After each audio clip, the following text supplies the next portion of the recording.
Take it away, Mark. So go ahead. Yes, please do. Okay. Good afternoon. My name is Mark Majerus, and I just moved to Helena just about 4 years ago. So I'm new to this area, but I'm a native Montanan. I was born in Havre, Montana, raised on a ranch west of Lewistown, even went to a one-room country school. Have a bachelor's and a master's degree in forestry and range ecology from the University of Montana. My first job was with reclamation research out of Montana State University, doing research on reclaiming coal mine in Colstrip and Decker. And after that, I spent 31 years at the Bridger Plant Material Center. It's a USDA research farm that develops native plants for reclamation all over the state of Montana and Wyoming. Today I'm going to talk about Montana wildflowers. We're going to cover about 80 of them, in fact, and talk about the significance for food, medicine. In terms of medicine, they are either in the form of like a tincture, where it's mixed, the material is mixed with alcohol, a poultice, which is pulverized plant parts and applied to the skin surface. You have salves, which are mixed with like beeswax or animal fat, and then liniment mixture with like rubbing alcohol. They have, you can smoke it either by a pipe or smoke, put it on a hot surface and cover your head with a towel and inhale the smoke. And there's a decoction, which is mixed with hot water, boiling water, or an infusion, which is with cold water. So we'll get into plants. I have arranged the plants pretty much from very early spring to late summer. So this is how they progress throughout the year. First one we'll cover with a star lily. This is a very early, low-growing plant. Native Americans used it. They pulverized it, used as a poultice for sores and injuries. One interesting fact about this is that the seed is dispersed by ants. Next one over is Seagull lily. This has a little bulb, can be used, it can be roasted, boiled, made into a porridge. Early Mormon settlers that moved into Utah, the first couple of years, they almost starved to death. The local Shoshone tribe showed them how to utilize a lot of native roots and bulbs, and Seagull lily sort of saved their bacon, and thusly the Utah named that their state flower. Now in the other corner, marsh marigold, it's obviously the very early developer because it'll come up through snow. It's a high elevation plant, but so it's coming up in May and June, but it's coming up very earlier than anything else. The buds and the flowers of this can be eaten if they're cooked. They're kind of poisonous if they're not cooked. The Seagull lily, excuse me, the gumbo lily, you can see the cracks in the soil, in the real heavy clay soil. Early pioneers would chop up the whole plant and put it with honey and use it as a cough syrup. Native Americans would use it as much like they did the star lily, and pulverize it and use it as a poultice on sores. It's also called evening primrose, and meaning that the flowers are open primarily during the night and pollinated by night insects. So this is an early morning picture, as you can see by the shadow. So as the sun comes up, the flowers will close, and then they open up once the darkness comes along. There's a lot of onions. There's about 10 or 11 of them in Montana. Very good both the bulb and the leaves are edible, but they often grow with a death camas side by side. Death camas is usually a little bit earlier, but if people are sometimes will confuse them. But the main thing is that if you break a leaf in cross section, the onion will be U-shaped and the leaves will be V-shaped. Well, I forgot to mention, I was supposed to mention the fact that I'll take care of any questions at the end. Just let me rattle on through this first. Low larkspur, this is a very early plant, but it is poisonous primarily to cattle, not so much to sheep and horses, but BLM and Forest Service will limit the early turnout of grazing animals on some of their allotments because of the larkspur being so poisonous. And once other plants are come on, the animals won't really bother with it. Shooting star is everybody probably knows about shooting star and love to see those in the spring.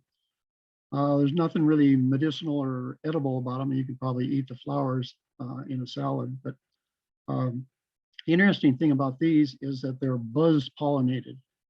Bees, large bees and bumblebees they'll hang upside down from the flower, and they'll vibrate their wing muscles. Their wings won't move, but their body just vibrates.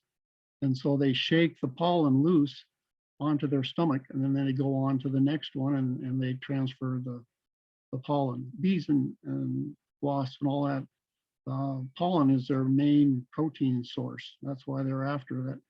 But they do the plant world a lot of good by cross-pollinating all of these things. The pasque flower, once again, a very early growing plant. I'm going to read what's it's all good for, but tea can be for rheumatism, but it's good for the nervous system, insomnia, nervousness, and someone put this down: weepiness when persons feel vulnerable and frail. So basically, it's an antidepressant. There's a lot of violets out in the hills, both the blue ones and the yellow ones. The flowers, the stems, the leaves, all can be used extensively to garnish salad. They're very edible.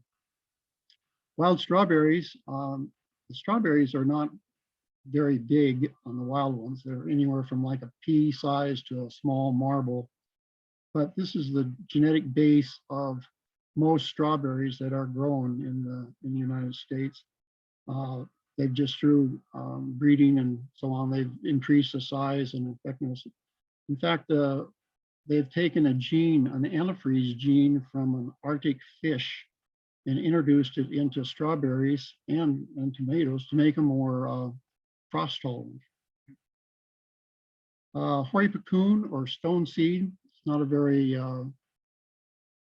colorful flowery plant, but this is the root were either diffused in water or cold water or boiling water, and it was used as a contraceptive both by Native Americans and was commonly used in a lot of the brothels in early mining camps.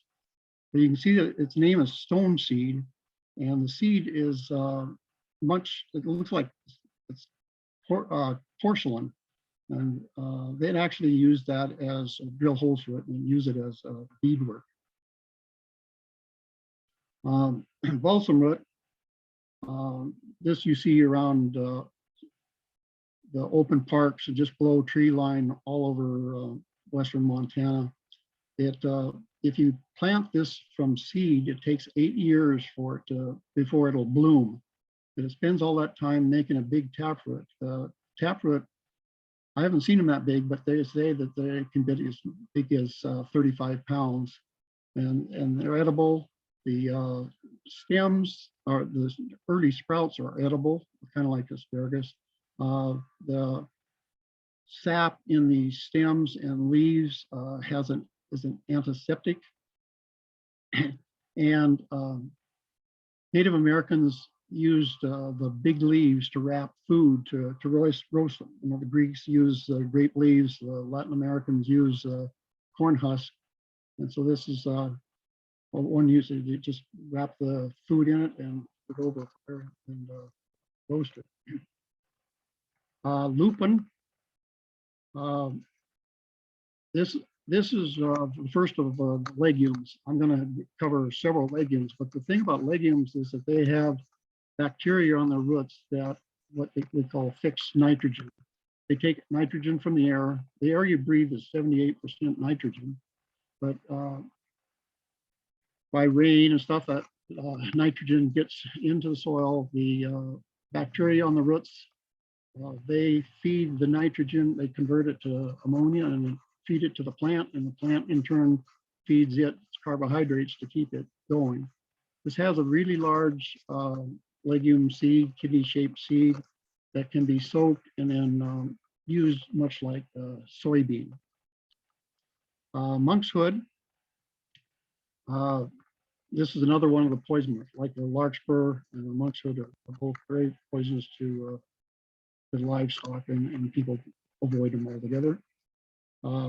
Harebell, this one's very high in vitamin C, and the leaves are kind of like spinach, and the roots are kind of like radish taste. Now the bluebells, they're a little bit different. And they got the long tube, and then they flare out like a bell. Their leaves are edible. They can be used in soups and casseroles, but the roots are poisonous. So harebells, you can eat the roots. Bluebells, you can't. Lewis flax. This is a perennial form. This is a native, but the annual form is grown like a crop. Flaxseed is very high in omega-3 fatty acids, antioxidants, and you can see the genus name is Linum. Thus, linseed oil and linen fabric come from this genus. The ones that we have, the native stuff, we have this blue flax. The stems are very fibrous, and from that, Native Americans made string or cordage. They made fishnets. They made mats, baskets. So it's very useful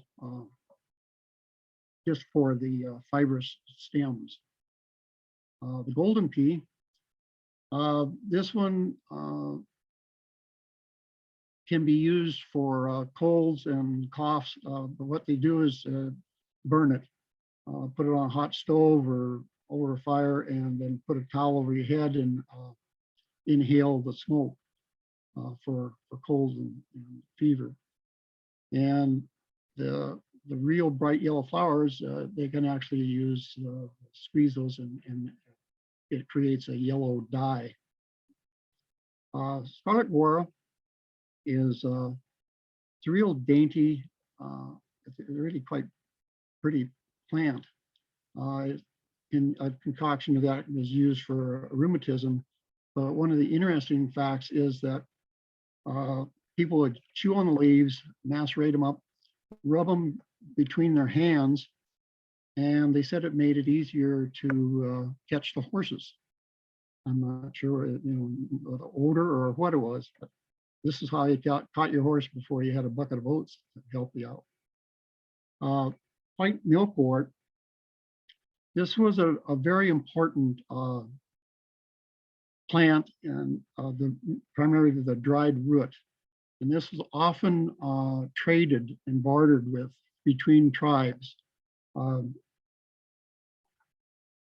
It's good for coughs, sore throats, snake bites, earaches, and often the same type of close relative was used in a lot of Chinese medicine.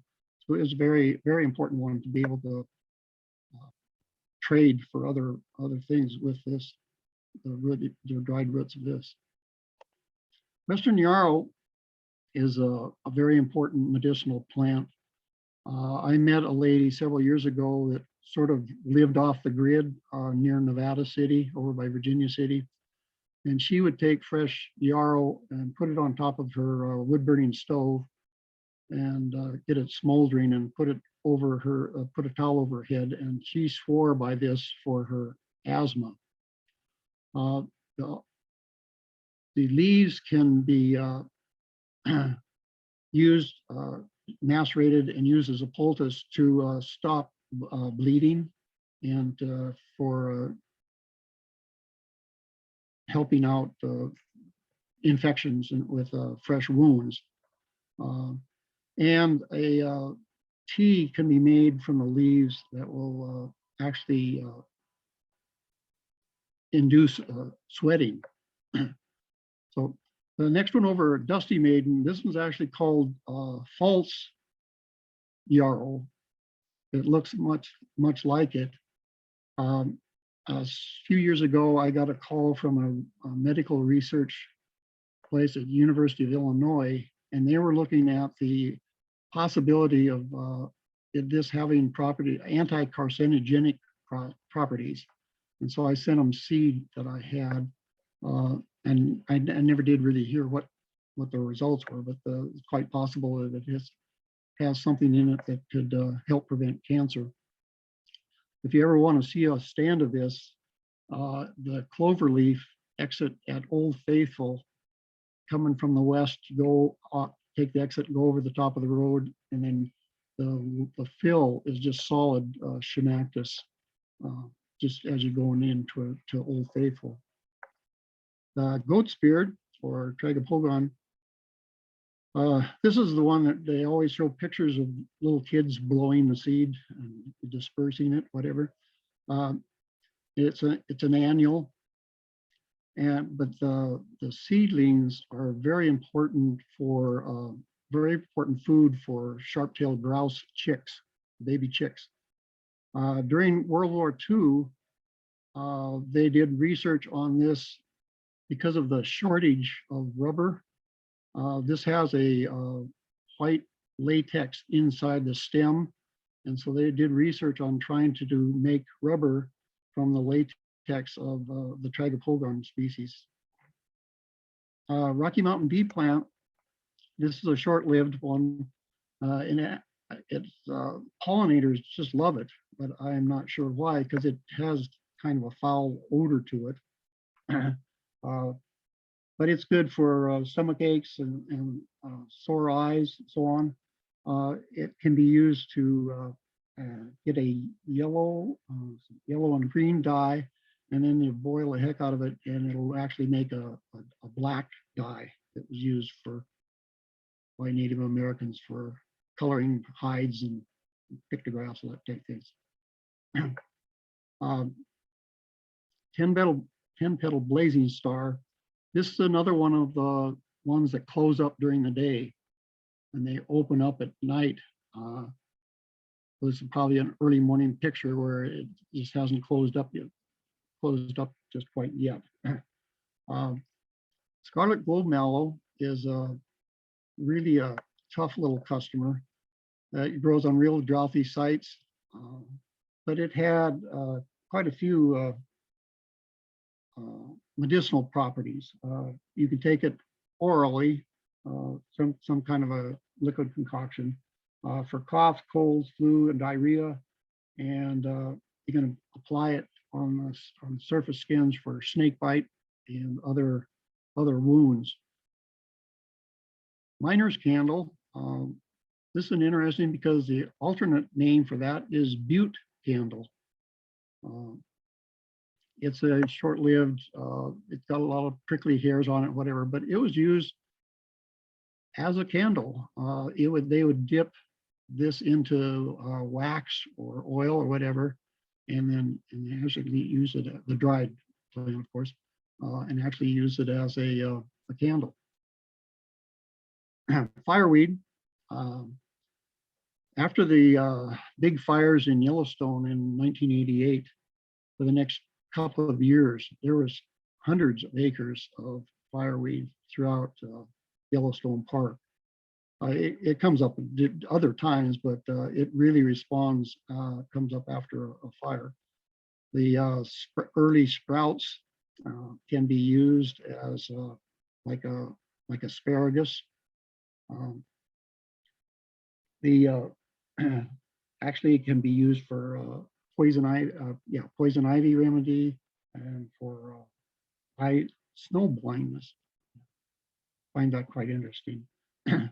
If you ever want to see a stand of this, there's actually down by the Elkhorn Hot Springs, down by Clancy.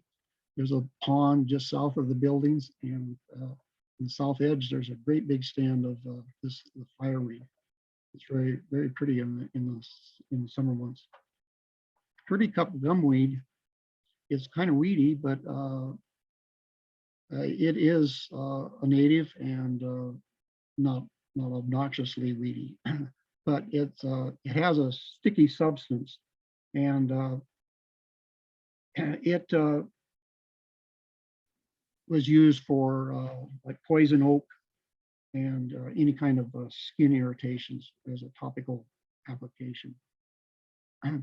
All of these species on this page are really low growing and are commonly used in like rock gardens. They're fairly drought tolerant and really don't get too large. Alum root is used pretty much worldwide, at least in the northern hemisphere. It's good for sore throats, stomach flu, ulcers, diarrhea, mouthwash, dysentery, so on. So it had a lot of uses. Pussy toes, this is, it was used for liver ailments, for hepatitis and for any ailments. This is probably the precursor to Carter's little liver pills. Hood's phlox, the tea was used for primarily stomach and intestine ailments.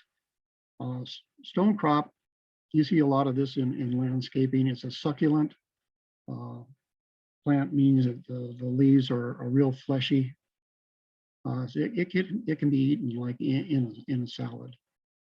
Now buckwheat, pussy toes was for the liver, and buckwheat is for the heart. It prevented the hardening of the arteries.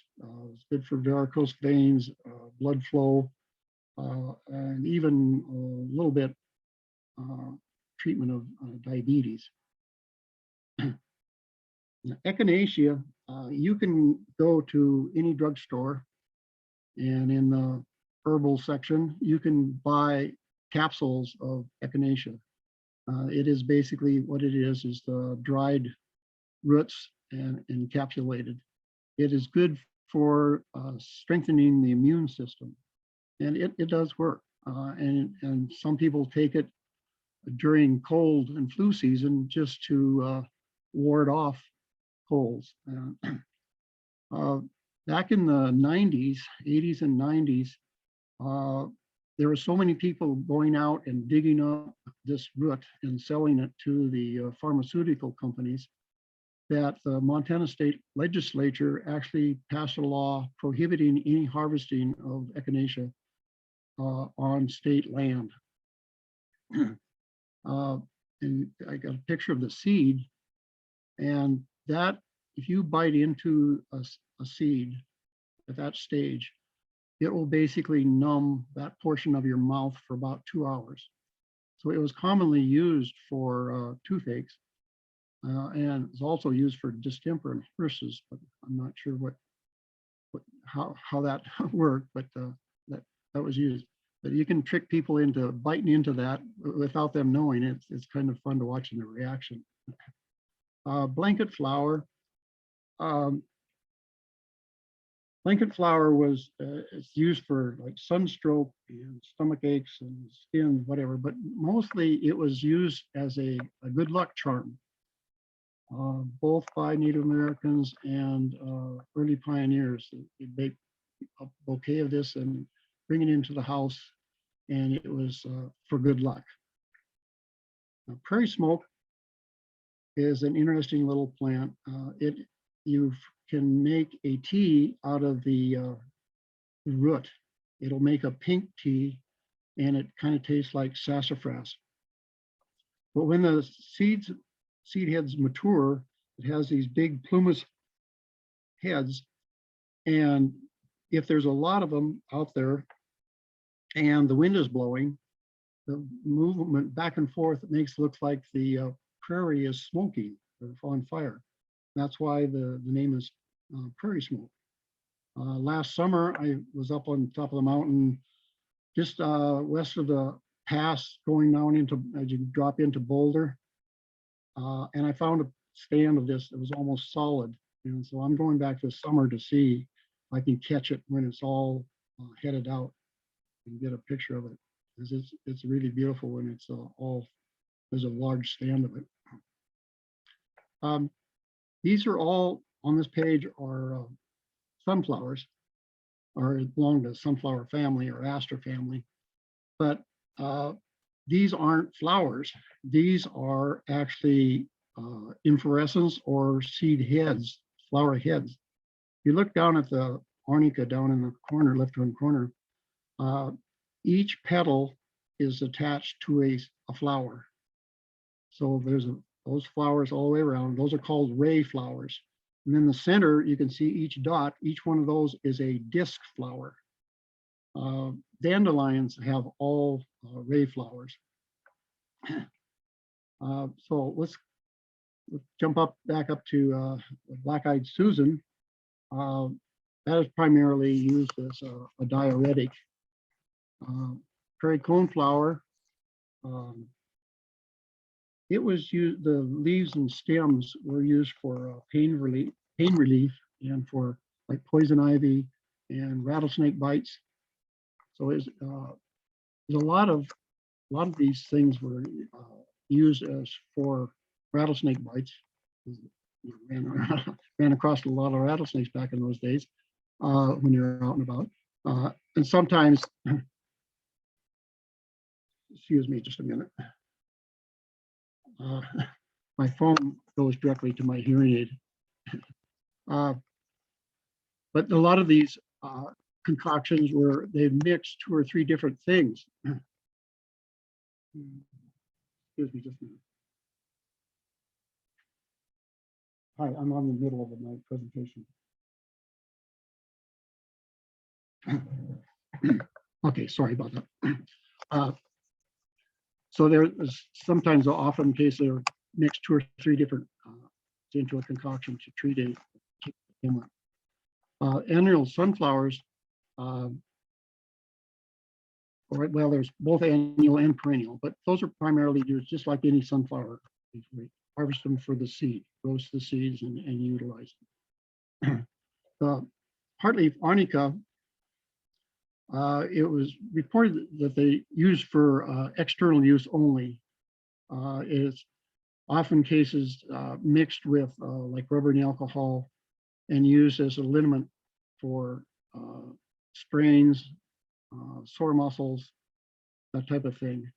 However, I did once, several years ago, I found in an antique store in Denver a little tin of arnica toothpaste.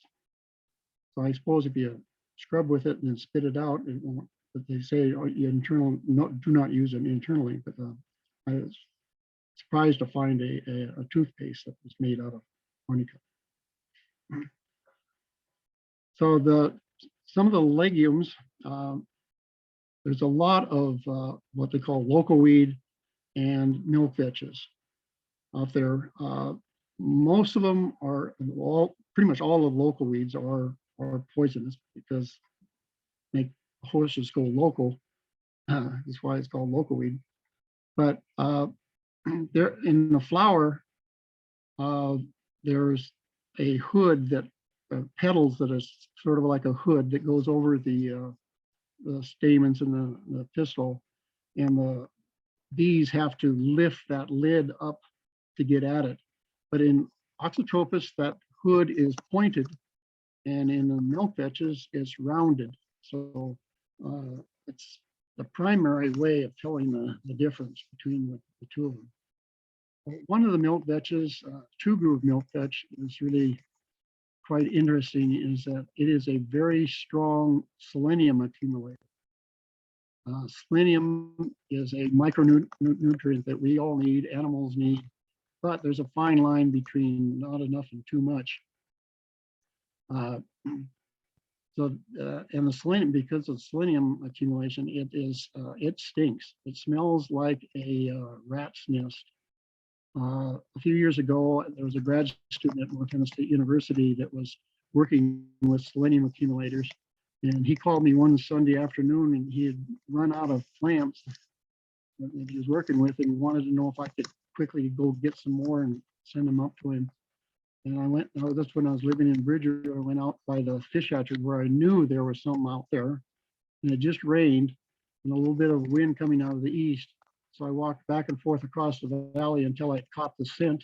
And then I walked straight into the wind, and there it was. You can smell it a quarter mile away. It's really quite pungent.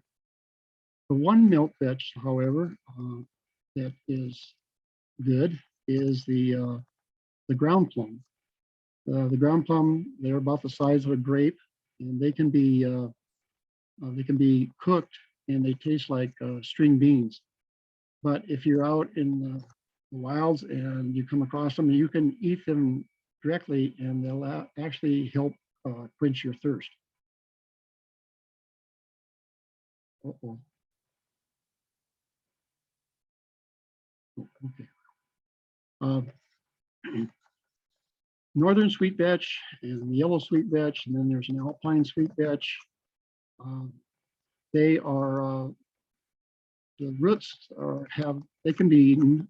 They have a kind of a licorice taste to them, but they're not really commonly eaten, except by this is the favorite of grizzly bears.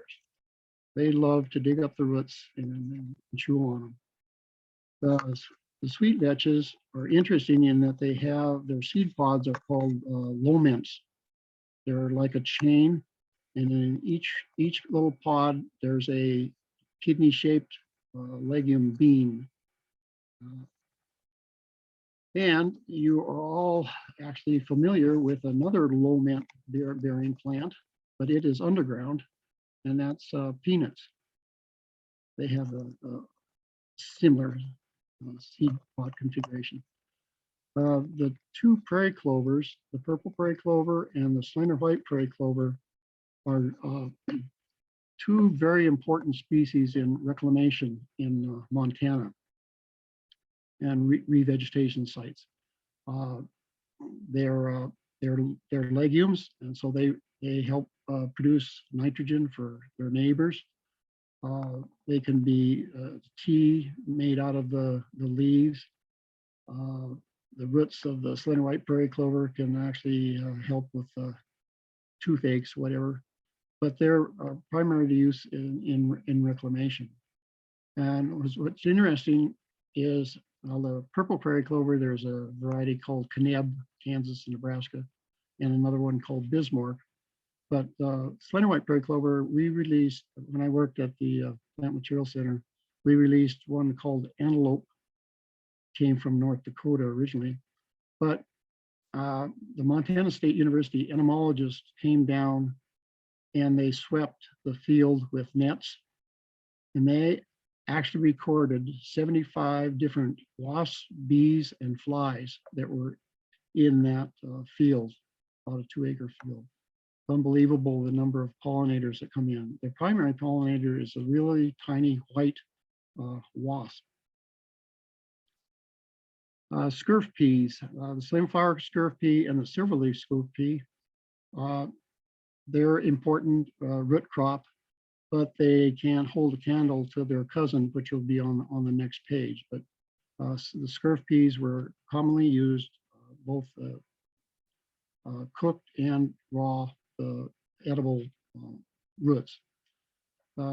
American vetch. This is when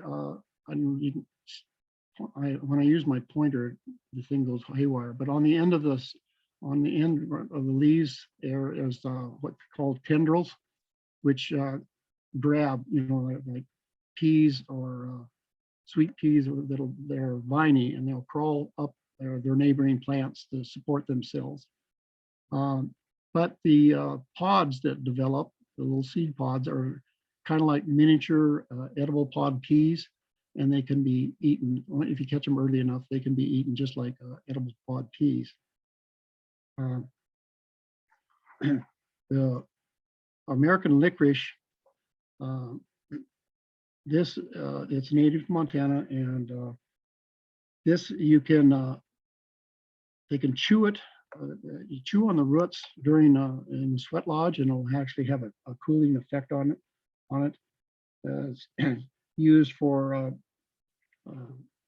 make up a salve, and it's used for wounds on the back of horses, saddle sores, that type of thing. But the most important thing about, and it has a licorice, of course, it has a licorice taste to the roots. But the most important thing is the cocklebur, the burrs, that the seed pods. Back in 1948, a Swiss engineer was out walking in the wilds with his dog, and when he came home, the dog was loaded with these burrs, and his wool pants were loaded with them. So he put them under magnification and discovered that they had little hooks that were flexible. And so this, what is his name, George de Mestral, he invented Velcro based on the principles of the burrs, the hooks on the burrs. And so the Velcro is from two French words, velour, crochet, which translates to English, hooked velvet. So that was 1948. That was the start, all because of someone took the time to look at why these were clinging to their dog and to themselves. Here are the top three root crops that were used by Native Americans and ultimately by early settlers too. Bitterroot, of course, is the Montana state flower, and it is a little bit bitter. The roots have to be peeled and cored, take the center part out of it. Often they are dried and actually left for a year, up to a year, before they're utilized, because it takes some of the bitterness away. But the real breadwinner is breadroot scurf pea. This is about the size of a beet. It can be eaten raw or cooked. It can be mashed up and cooked with meat. It can be combined with berries and make a pudding. But it was also called prairie turnip. So this is probably the most edible root crop in Montana historically. Then a yampa is in the carrot family, and the roots taste just like carrots. The scale is different here, but these are about the size of the last joint on your little finger. And these are down about 4 inches. If you pull on the upper plant, they'll pop right off. So they had special digging sticks to reach down and pluck these out. Tribes would travel quite a bit distance every late summer to get these, to collect these. In northeast Colorado, there's the Yampa Mountains, the Yampa Valley, the Yampa River, but it was one of the main areas where tribes would go to collect the Yampa. These are really, really good. I was on a edible plant thing with a friend of mine from Townsend and with some Boy Scouts, and we were showing them different edible plants, and we showed them Yampa. And after we showed them Yampa and they tasted it, we pretty much lost them because they would keep running back to the Yampa patch and dig up some more to eat. We kind of lost the interest in what the rest of he had to say. These I included because the name is actually from the shape of the flower. There's elephant head, which amazingly looks like an elephant head, and parrot beak and steer's head. Elephant head is very common in Yellowstone Park and all the marshy areas. and is relished by the elk. But the elephant head and the parrot beak are two that you can buy a tincture of those little bottles with eye drops in herbal stores.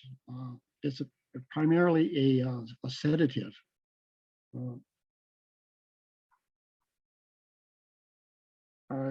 Sedative and a muscle relaxer, but you can actually buy a tincture of those, and it's called elephant head tincture and parrot beak tincture. Steer head, however, is mildly poisonous, so it doesn't have any of the qualities of the other two. Columbine, there's not much for terms of edibility. You can throw the flowers into a salad and it's quite tasty. But you can see the little column, the cones that stick down from the flower, and that's where the nectar is housed. And the nectar attracts hummingbirds and hawk moth. The hummingbird has a long beak, and it goes. You see it in the blue flower, the hole there by the stamens.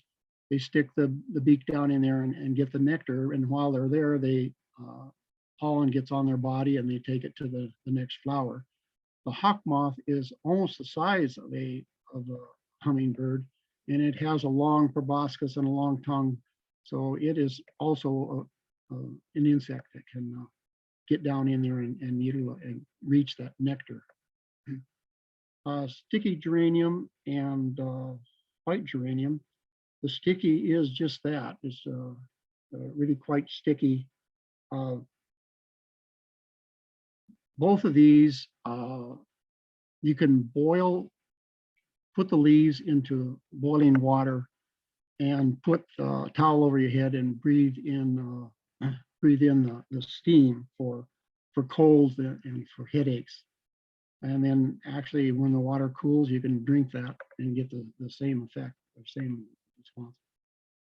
Indian paintbrush, there's a lot of different Indian paintbrushes in Montana, ranging from yellow, pink, red, orange. But these plants are saprophytic, meaning they send down roots and they attach to other roots, and they basically live off. They can live in some pretty droughty areas because they're tapped into some larger root systems, and they actually prefer sagebrush. So a solution made from this is also can be treat rheumatism. Now, owl's clover is one that is often cases confused for Indian paintbrush, but it's not even the same species, genus. And that one, red dye, by pressing it, you get a red dye, and by cooking it up a little bit, you can get a yellow dye out of it.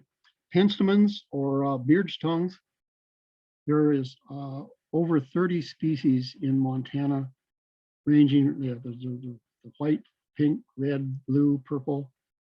And there's even a national penstemon society, people that love to grow penstemons and deal with penstemons. But, very popular wildflower. And it's got the typical where the petals are kind of fused. There's three petals are kind of fused on the bottom, and the two petals are fused on the top. This, like yarrow, the leaves can be pulverized, and it has a blood coagulant in it, and it can be used as an antiseptic. Fuzzy tongue penstemon, there's actually a released variety of that one called Old Works. It was originally collected by Anaconda, and it shows a lot of tolerance for acid soils and for all the heavy metals from Butte and Anaconda area. And so it's one of the reclamation species. If you're in Butte in the middle of summer, all of the vacant lots and open spaces in Butte, there's fuzzy tongue penstemon all over the place.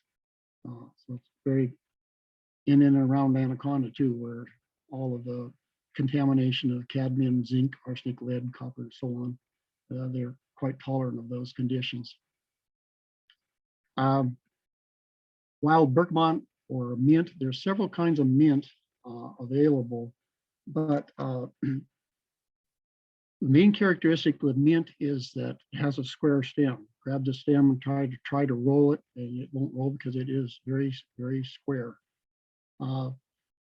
This is often used, well, you can make a tea. Mint tea is often used to mix with other things that don't taste very well as medicine. Little spoonful of sugar and helps medicine go down type of thing. And this tall plant is monument plant or green gentian. And this, like the century plants down in the Arizona desert, they grow for like 100 years and then they put up a seed stalk and then they die. These will put up a seed stalk in about 10 or 20 years, but they live most of their life as a little rosette near the ground. And they often cases they're called deer's ears because they are exactly in the shape of deer's ears. They can be used for snake bites. And one thing that I found interesting is that it says that actually the concoction made of this is actually better for malaria than quinine, which is the common use for curing or preventing malaria.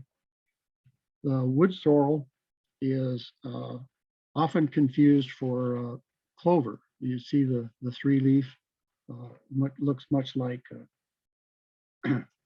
a clover plant, but it is used primarily for stomach ailments, urinary tract infection, and a diuretic. Here's a case of the good guys and the bad guys. Butter and eggs is a native Montana, while Dalmatian toadflax is a very noxious. It is on the Montana noxious weed list. The main difference is that the butter and eggs has a narrow leaf that sticks to the side of the stem. The other one has a broad leaf that actually wraps around the stem, so it's easily identified when you come across it. Butter and eggs itself, however, was used primarily as a laxative and a diuretic. This is the last page. So dotted gay feather is actually my favorite Montana wildflower. It is the last one. It's the last one to bloom in late August, early September, and they'll be really quite thick. They don't show themselves until late summer. This is not a very good picture of the flower. I've used this picture mainly for the seed production aspect of it. But dotted gay feather can be used for sore throats, and rattlesnake bites, so on, that type of thing. Prince's plume. This is another selenium accumulator. This is like the two groove milk vetch. It'll have a bit of an odor to it too, but you can eat the mashed the seeds, and the leaves have the early growth leaves have a cabbage type taste to them. Silverleaf Phacelia. This is another one of those there's a release variety now that was collected in the Butte and Anaconda area because of its tolerance of the low pH and the heavy metal concentration. But historically, a tea was made from the leaves for difficulties during menstruation. Pretty everlasting, the last one we have. Poultice could be made from sores. It could be smoked for colds. A lot of Native American cures were actually where they would either smoke or steam, whatever the plants, and get the results they needed. Also for rheumatism. So with that, you have just been exposed to about 82 different grass species. And I'll try to take any questions if they're not too difficult.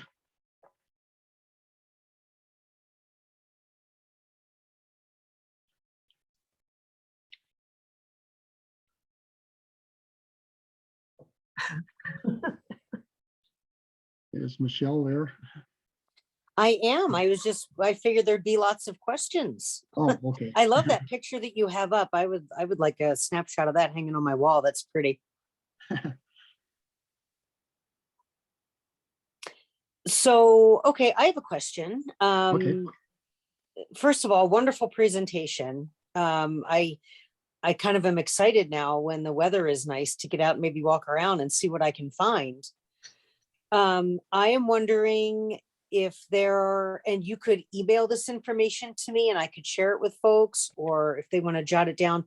I'm wondering if there are any good books that you recommend that you could carry with you when you're looking for wildflowers. Yeah.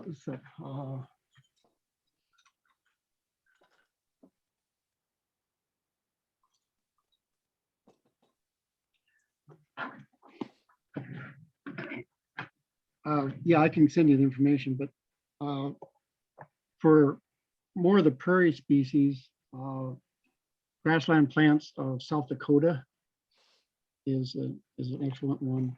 But the ones that for our area, like one of the most commonly ones is this plants of the Rocky Mountains. Yeah, the thing is, it's got lots of nice pictures. Perfect.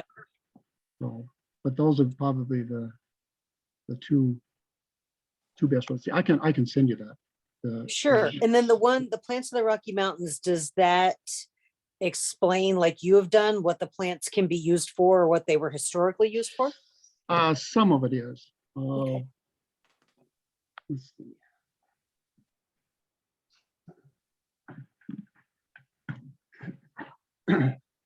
Couple of plants books.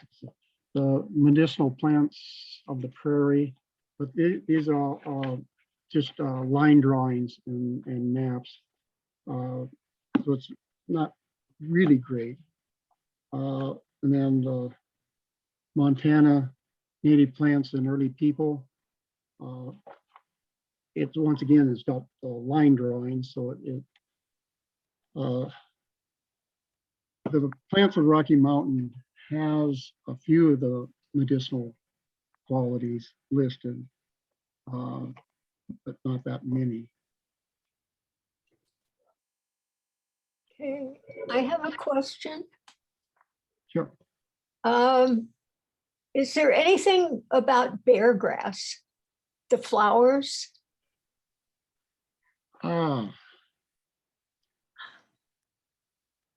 I guess I've never, yeah, bear grass is not a grass.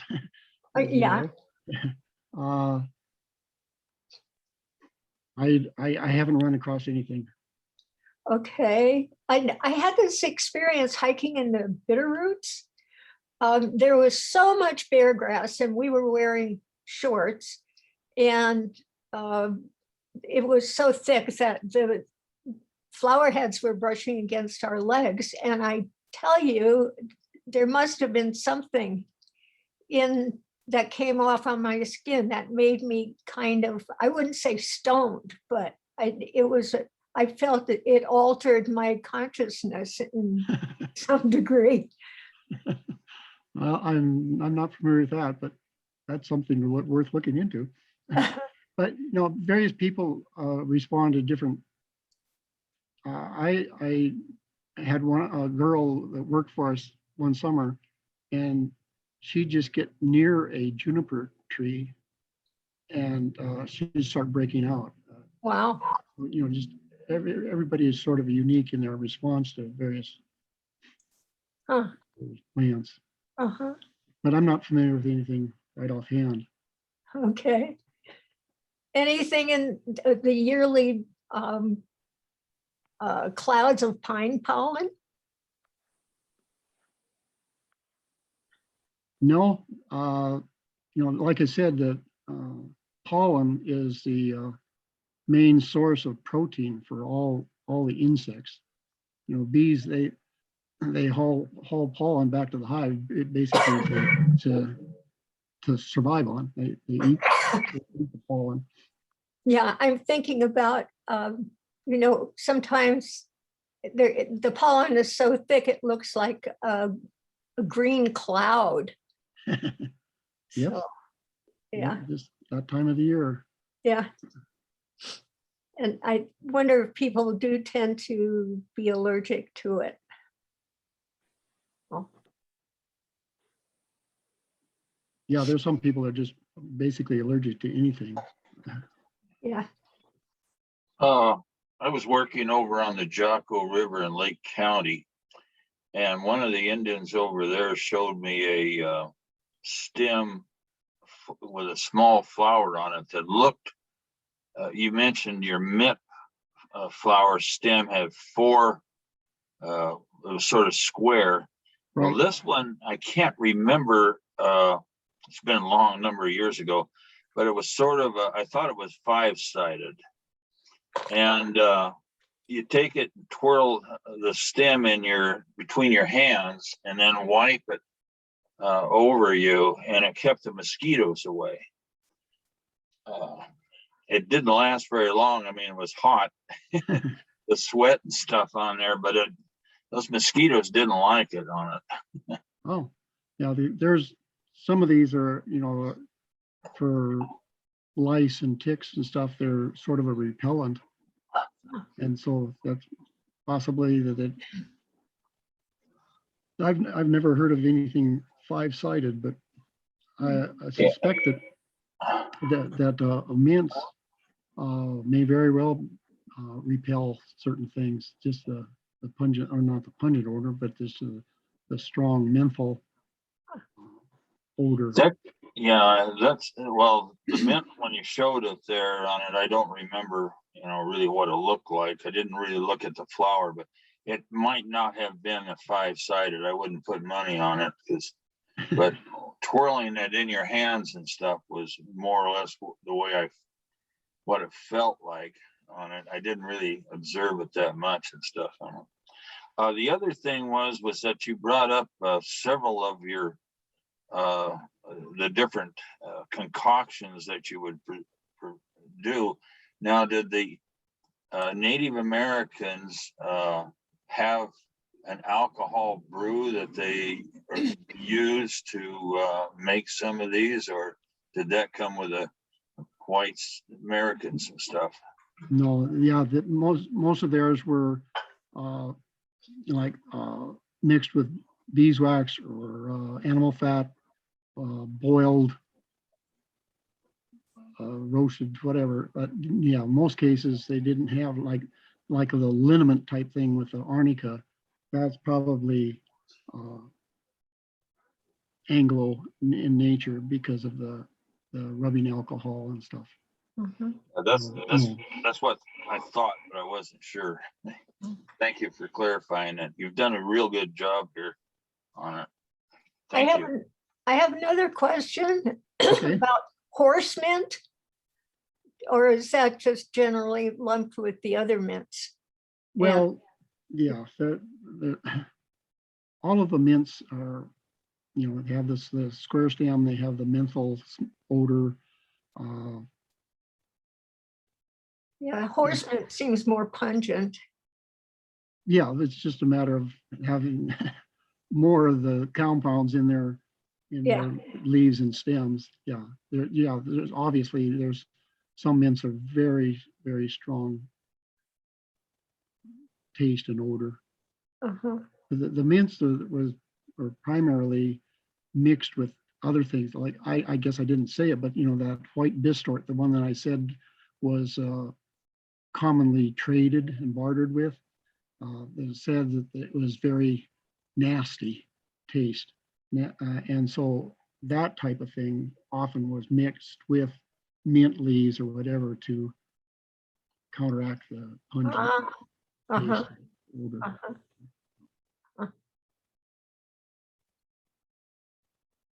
Well, really appreciate your taking the time to do this. Great. Yeah, Mark, thank you so much for being with us. this is kind of something that we've been looking for somebody to do for quite a while. Maria and I have talked about it for a long time. So we were certainly glad to snag you.